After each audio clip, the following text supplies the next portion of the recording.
تەلەڤیزیۆنی گەلی کوردستان کەناڵی دایک وەک یەکەمین کەناڵی بینراو پەخشی خۆی لە ڕۆژی 11 نوێی ساڵی 1990 دەست پێ کرد و تا ئێستاش لە خزمەتی گەلی کوردستاندایە.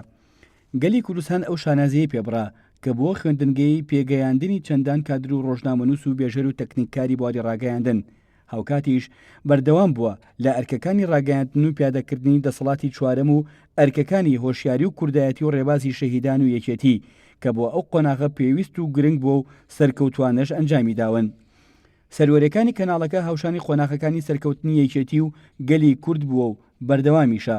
کەناڵی دایک بەردەوام بۆ لە پەرەپێدانی ئەرکەکانی ڕاگەیاندن و خۆی لەگەڵ خێراییەکانی پێشکەوتن و گەشەسەندنی ڕاگەیاندنی بینراو ڕایهێناوە بۆ درێژەدان بە کاری میدیایی.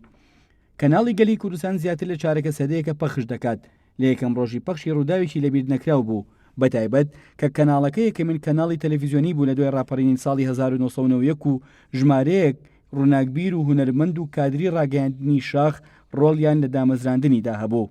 لە دوای خەباتی شاخ قۆناغێکی تر هاتە پێشەوە ئەویش کارکردن و خەباتی شار بوو. یەکێتی نیشتیمانی کوردستان توانی یەکەم تەلەڤیزیۆنی کوردی دابمەزرێنێت کە وەک میدیای بینراو ڕۆڵی هەبێت لە گۆڕەپانی سیاسی و فکری و بابەتگەلێکی تردا. ئەوە بوو لە 11 نوێی ساڵی 1990 لە شاری سلێمانی یەکەم پەخشی خۆی بە گواستنەوەی وتارێکی هەڤاڵ مامجەلال دەست پێ کرد. ئامانجەکانی کەناڵەکە بریتی بوون لە گەیاندنی ئایدیا یەکێتی و فەراهەمکردنی کەشی دیموکراسی و بەدیهێنانی عەدالەتی کۆمەڵایەتی و سەقامگیری سیاسی و ئابووری لە هەرێمی کوردستان و هەروەها بەدیهێنانی هۆشیاری کۆمەڵایەتی و سیاسی و دەرخستنی ڕاستیەکان. لەو سەرەتایانەوە تەلەڤیزیۆنی گەلی کوردستان لەگەڵ کاروانی میدیای بینراو ڕێژکی خۆی گرت و لە گشت ئانووساتەکاندا دەنگ و ڕەنگی کۆمەڵانی خەڵکی کوردستان بووە و تا لە ساڵی 2010دا لەلایەن سەرۆک مامجەلالەوە بڕیاریکردنەوەی کەناڵی ئاسمانی گەلی کوردستان درا کە تایبەت بێت بە هەواڵ و بەردامی سیاسی و ئاراستەکراو.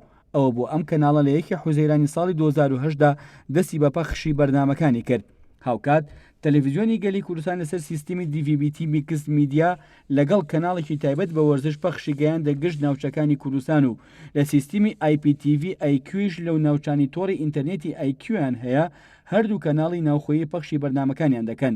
بۆ ئایندەش کەناڵی ئاسمانی گەلی کوردستان و هەردوو کەناڵی ناوخۆیی پرۆژەی پلان و بەرنمەیەکی چڕوپڕیان داڕشتووە بۆ گەشەپێدانی زیاتری هەرسێ کەناڵەکە کە لە ئەس خواستی ئێستای بینەری کورد دابێت.